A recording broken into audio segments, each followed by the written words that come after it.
share the following story and teaching, and I appreciate what you have to say, even if we have different views.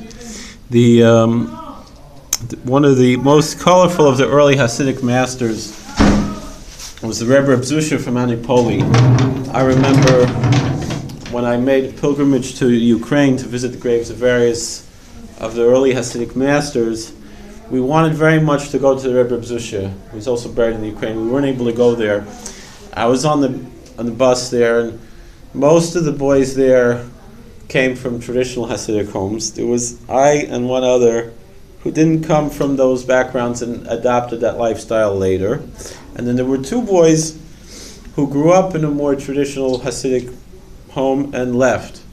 One of those boys who had grown up in a very pious home and went his own way.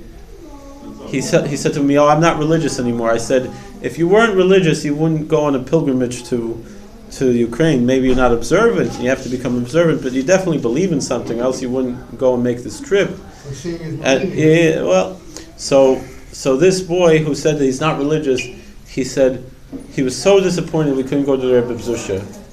And they said, "What difference does it make to you?" The other boys. He said, "Because I know Rebbe Zisha." And the other boys said, "What do you mean you know him?" I knew what he meant. The stories about the Rebbe Zisha are so colorful, so interesting. He's very famous for saying the Rebbe Zisha said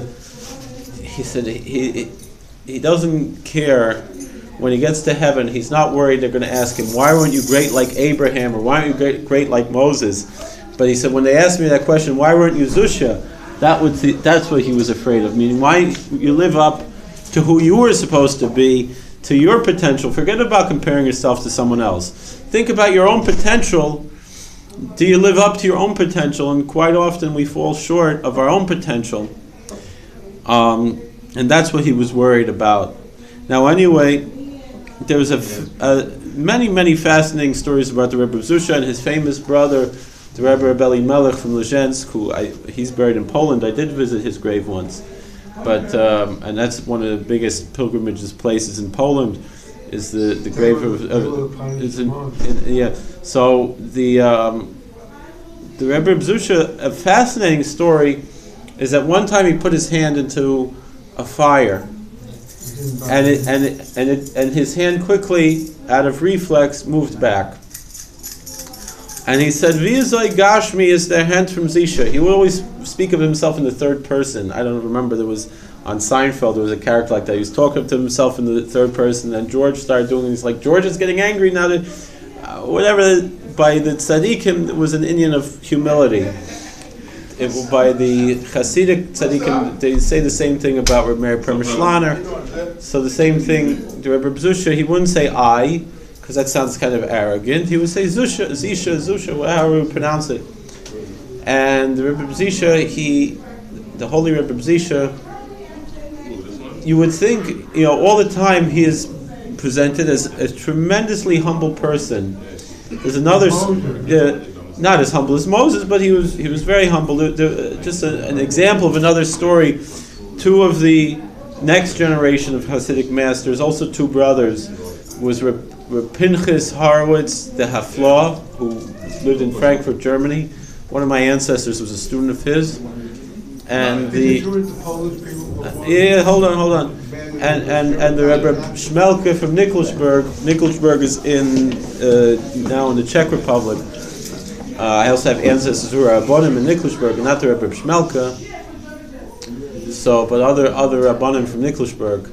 And these two brothers, they were still around during the brief period of time when the Maggid of Mezrich, who was the teacher of the Rebbe Zisha and the Rebbe Melech, the second generation of the Hasidic leadership, the Maggid of Mezrich, he was still alive then. His leadership was very brief, only a few years. But the Haflah and the Rebbe Shmelke, they went to the Maggid, to Rebbe Ber, and they asked him. It says in the Talmud, you should thank God for the bad just like you thank God for the good. Meaning, and so therefore, when something good happens, we say, "Blessed you, O Lord our God, who is good and does good." And when something bad happens, we say, "Blessed you, O Lord our God, the true judge." Hold on. So the thing is that these two brothers, they asked, if the Talmud says "just like," means does God really, the sages really expect us to thank God for bad things, like when a family member dies or something? It's still very difficult for us to deal with, and yet, when a person passes away, we say, "Blessed is the true judge." For example, God forbid it shouldn't happen. We pray that people should be healthy and well. So hold on. So the Rebbe Bear said, "I can't answer this question. You have to go to my student, Rebbe Zisha, and he'll answer that question for you."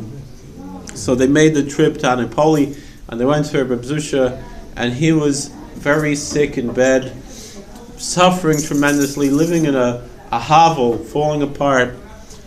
And the Hafla and the Rebbe Shmelka, they asked him, they said the Rebbe, the Maggid, he said, we should ask the Rebbe Zisha how to answer this question. How do you thank God for the bad, just like you thank God for the good?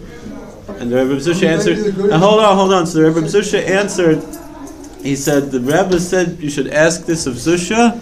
Zisha doesn't have an answer to this because everything that God has done for Zisha has only been good, meaning he didn't experience anything as negative. That was the level of his humility. He was an exceedingly humble person. So how could it be that he would be shocked when his hand gets burned in the fire? That's a natural, normal thing for a hand to get burned in the fire. The answer I could give, I think based on the passage that we read this Shabbos, is that Moses, when he was ready to lead, God told him, "You're not going to lead the people into the Holy Land. We're going to need a new leader." Moses was hoping that one of his sons, Eliezer or Gershom, would succeed him as the leader, but instead his great student Joshua succeeded him. And when he was praying, he referred to God as Hashem Elokei Haruchos L'Chol Basar, the Lord who is the God of the spirits of all flesh. May he appoint over the congregation a leader who will lead them in and lead them out. Hold on. So, and then it's interesting, right after that prayer, we learn the laws of the daily sacrifice, the Korban Tamid, every morning and every night, before all the sacrifices were brought in the morning, and after all the sacrifices were brought in the afternoon, before night. There were the first sacrifice and the last sacrifice of the day, except for on the eve of Passover. On the eve of Passover, the Korban Pesach, the Paschal offering, was brought after the afternoon offering. Hold on. But otherwise, all the rest of the year, the first sacrifice, it was almost like parentheses between these parentheses, everything else had to be during the day. The first sacrifice in the morning was the morning daily sacrifice. Then whatever other sacrifices people need to bring were brought in between there, whether it was communal or private sacrifices. And then at the end of the day, in the afternoon, a second daily sacrifice was brought. This was how it operated both in the tabernacle and subsequently in the temple.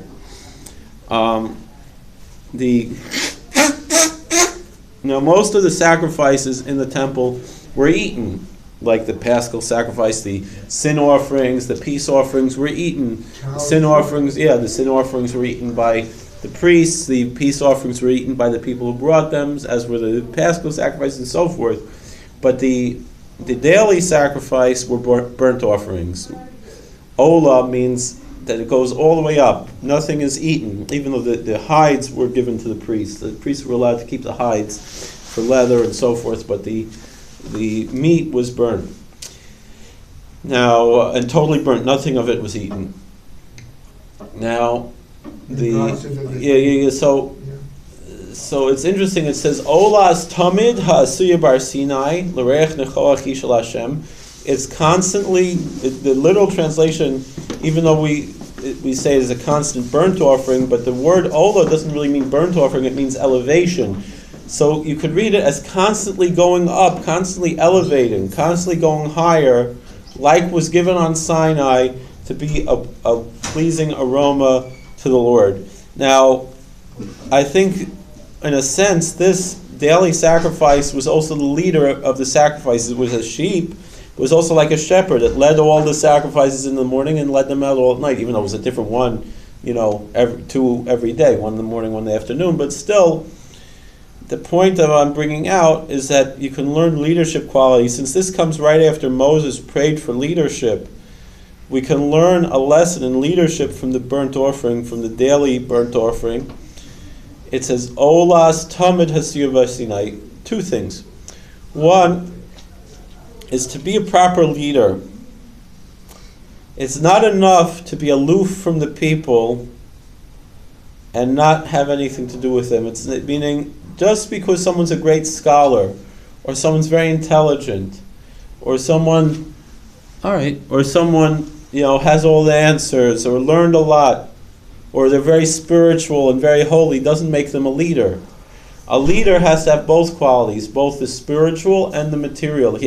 Because otherwise, he won't be able to relate to the people. So therefore you have a sheep that's totally physical, but you burn it totally, so it's totally spiritual.